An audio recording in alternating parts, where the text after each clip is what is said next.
she has just delivered. I shall now give the floor to the representative of Chad to introduce this statement to be delivered by the Minister for Foreign Affairs, African Integration, and Chadians Abroad. Mr. President, Excellencies, ladies and gentlemen, I have the honour of introducing the pre-recorded statement from His Excellency Ambassador Abba Sidick, Minister for Foreign Affairs, African Integration and Chadians Abroad. Representing Marshal of Chad Idriss Déby Itno, President of Chad, the Republic of Chad, at the 75th session of the General Assembly. Monsieur le Président, Mr. President, Heads of State and Delegation, Secretary General of the United Nations, ladies and gentlemen, the Marshal Idriss Déby Itno, President of the Republic of Chad, Head of State, would have very much liked to personally address this august assembly, but unable to do so, he asked me to issue this statement to you on his behalf. At the outset, I wish to congratulate the President of the 75th session of the General Assembly, His Excellency Ambassador Volkan Baskir, whose election has occurred against the particularly difficult backdrop of the COVID-19 pandemic. I wish him every success and assure him of my country's full support as he seeks to discharge his mandate. I also wish to take this opportunity to sincerely thank His Excellency Mr. Tijani Mohamed Bande, outgoing President, who successfully discharged his own mandate despite the unexpected outbreak of the pandemic, which had an impact, of course, on his programme of work.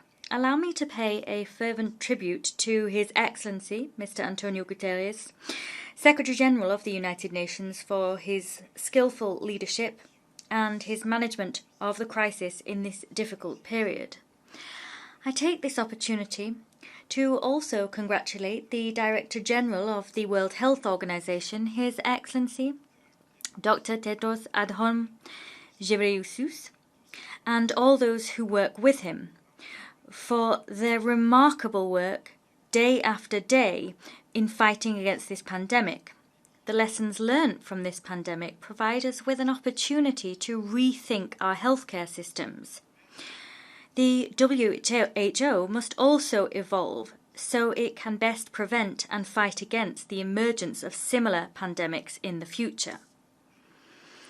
I also wish to hail the leadership of His Excellency Matamela Cyril Ramaphosa, President of the Republic of South Africa and President of the African Union, and I also commend the African Union Commission. The two have implemented a continental strategy to respond to the pandemic. This strategy has involved the timely adoption of measures which aim, among others, to supply medical supplies to member states in large batches. The measures also aim to safeguard the African economy and to conduct research into an anti-COVID-19 vaccine.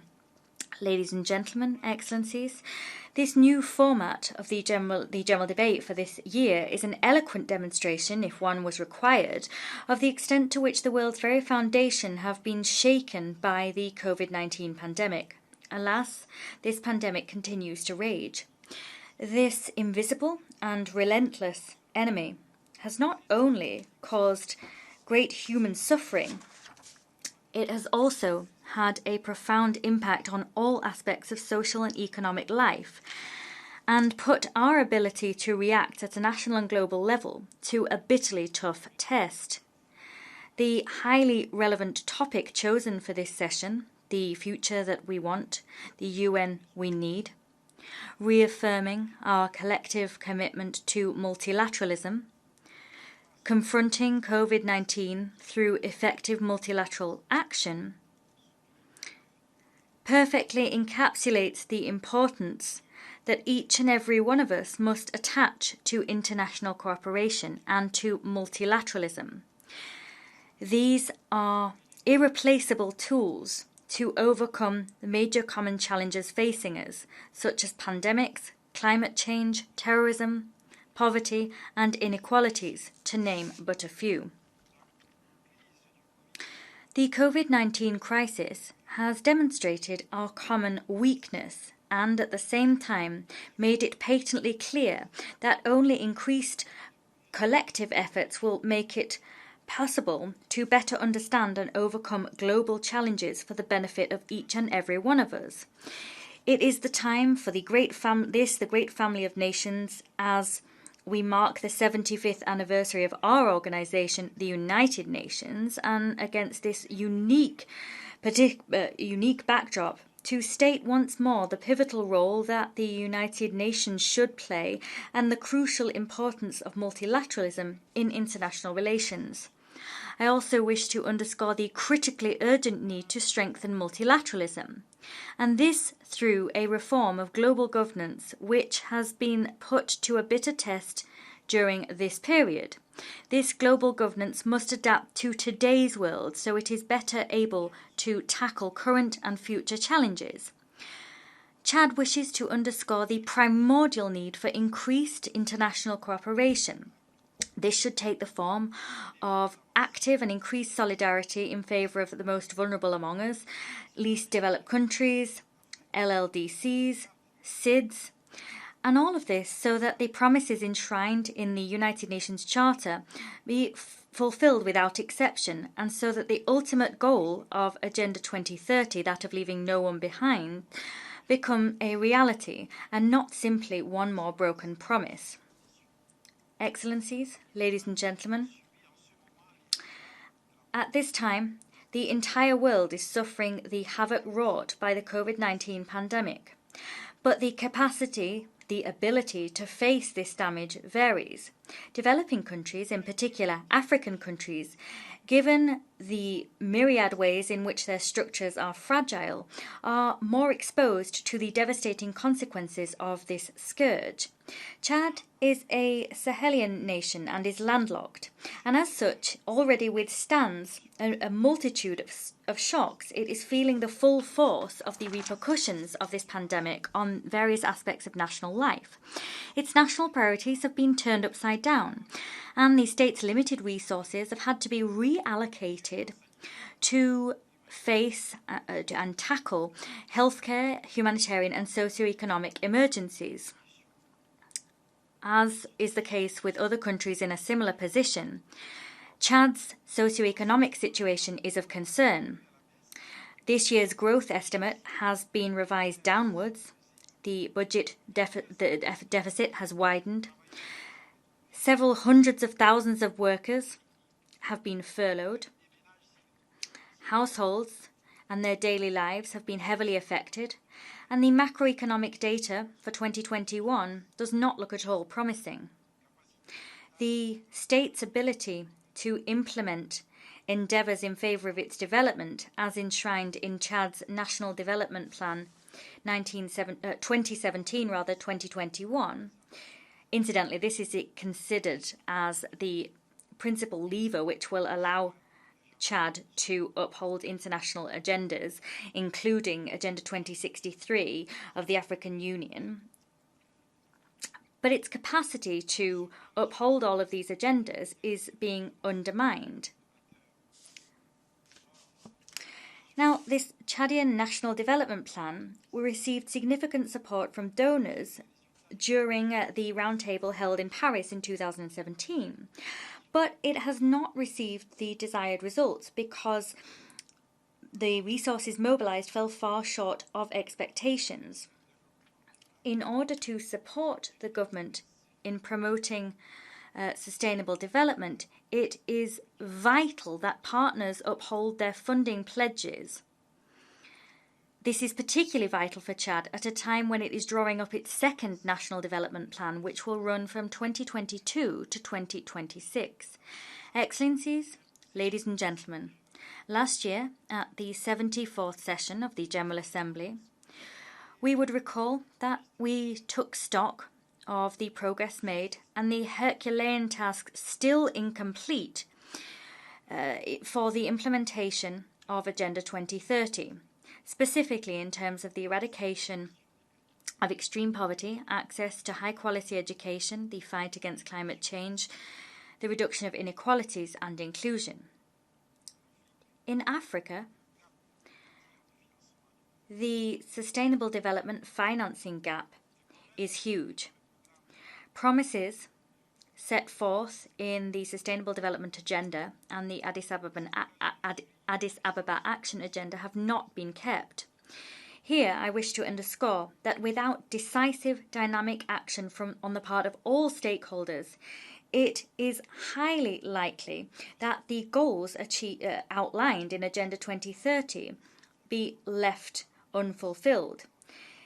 It is for this reason that the decade of action is vital for us to move from words to deeds and mobilise the resources required to expedite the implementation of Agenda 2030. The international community, and in particular the United Nations, must step up momentum and redouble their efforts to give new and particularly dynamic focus to the development of the African continent. This continent houses the greatest number of LDCs. New concern must be given to these issues and tangible actions must be taken by way of commitment.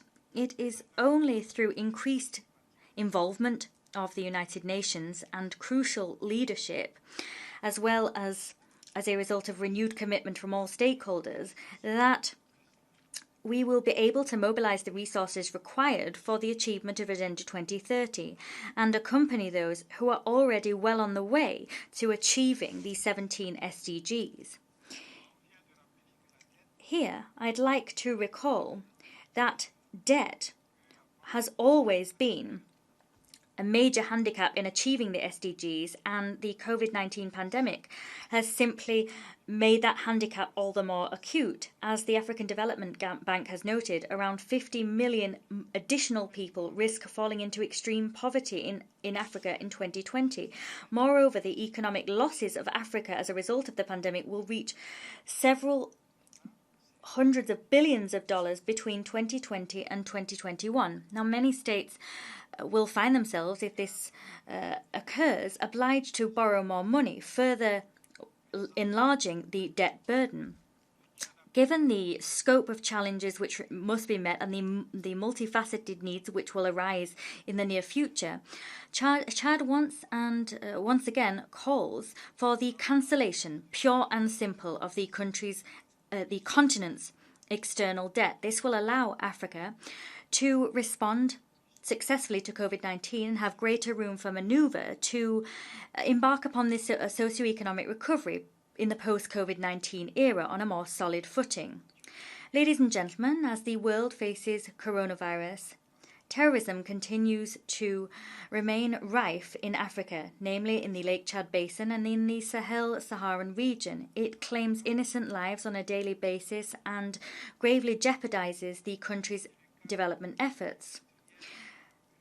This is an accurate assessment of the bloody attack perpetrated by Boko Haram on the 23rd of March 2020 against the Defence and Security Forces of Chad in Boma, in the Lake Province. Decisive action was taken by our forces, and that made it possible to rid the islands of Lake Chad of all Boko Haram elements. But let's not kid ourselves. The terrorist threat will not disappear overnight. We will remain vigilant and active until security has returned once and for all to the areas affected following the eradication of the terrorist threat. With this in mind, we once again underscore that the responsibility for combating terrorism in the Sahel and in Lake Chad is also a global one, because the struggle that we are waging forms part of global efforts to bring about international peace and security. It is, in light of the above, that we renew our appeal to the international community for increased and sustained support to be extended to the multinational joint task force in the Lake Chad Basin and to the G5 Sahel Joint Force, created by countries in the region to fight against Boko Haram and the jihadist groups in the Sahel. If the situation in the Sahel is not improving, despite myriad initiatives to this end and pledges from partners, one of the main reasons for this is the fact that pledges made to support the G5 Sahel force and the G5 Sahel Priority Investment Programme are not being kept. Moreover, we're plagued by the fact that the various initiatives and forces present in the Sahel are not optimally synchronized in their endeavours. It is for that reason that, in our view, we should stop talking and start walking in the Sahel. We should ensure that pledges turn into real resources, additional resources mobilised to render the joint force fully operational and to implement development projects as set forth in the Priority Investment Programme for the G5 Sahel. Our states have, of their own accord, worked tirelessly and done a great deal despite their meagre resources. Of course, we've benefited from a great many forms of support from both multilateral and bilateral partners, and we're sincerely grateful to them. But given the scope of the challenges facing us, constant and significant support from the international community is vital. Here, we should once again reiterate our appeal to the Security Council to place the G5 Sahel Joint Force under Chapter 7 of the United Nations Charter to ensure it can receive predictable and sustained financing. Moreover, we commend the launch of the Coalition for the Sahel, created by the G5 Sahel countries and their partners, and this in order to pool efforts and mobilise resources to combat terrorism. At this juncture, it should be recalled that we should continue to strive for the full implementation and the consistent implementation of all actions and initiatives for the benefit of the G5 Sahel, in order to effectively overcome challenges and produce tangible results on the ground and tangible security and development gains. Excellencies, ladies and gentlemen, turning now to climate change, Chad is a country in the Sahel region seriously affected by the harmful effects of this existential threat, which is dealing a heavy blow to the sectors which are at the very heart of our economy, and as such we remain committed to the full implementation of the Paris Climate Agreement. In this vein, it is pivotal that we implement measures adopted as part of climate change financing efforts, namely that we uphold our commitments regarding the mobilisation of substantial resources for developing countries. The fact that that need is now urgent is now irrefutable. Ladies and gentlemen, in the international arena, we are delighted at the ceasefire in Libya declared simultaneously by the President of the Presidency Council of the Government of National Accord and the House of Representatives. Chad once again issues an appeal to the Security Council to fully shoulder its responsibilities in order to end foreign interference in the country's domestic affairs. Once again, we urge all stakeholders in Libya to uphold the ceasefire and to resolutely commit to inclusive negotiations aiming to bring about genuine national reconciliation. Turning now to Sudan, Chad commends the signing on the 31st of August in 2020 in Juba of a peace agreement between parties in Sudan. This was thanks to mediation efforts in which Chad participated, and was staged under the aegis of President Salva Kiir Mayardit of the Republic of South Sudan. I hail the quality personally of his work. Chad invites other armed movements to join the process so that a comprehensive and lasting peace can be brought to the people of Sudan. Indeed, they desperately need such peace. Regarding tensions around the Grand Ethiopian Renaissance Dam, Chad calls upon brother governments of Egypt, Ethiopia and Sudan to continue to prioritise dialogue to ultimately achieve a negotiated solution under the aegis of the African Union. As regards the situation in Palestine, Chad welcomes the agreement reached between Israel and the United Arab Emirates. This agreement provides for the suspension of the annexation of certain parts of the West Bank. We also commend the agreement signed with the State of Bahrain. Chad reaffirms its commitment to the two-state solution within the pre-June 1967 borders, pursuant to relevant resolutions of the Security Council and to the Arab Peace Initiative of 2002. Regarding the Cuban embargo, Chad once again calls for it to be lifted once and for all. Excellencies, ladies and gentlemen, the UN we need must meet the aspirations of all member states. Africa must have its rightful place in this United Nations decision-making body. Disputes surrounding the reform of the United Nations and of the Security Council seem to us to drag on forever. At a time when challenges require urgent action, it is high time for justice and equity to be restored to Africa. With this in mind, Chad remains committed to the Common African Permission as set forth in the Esselwini Consensus. I wish us every success in our work and thank you for your kind attention.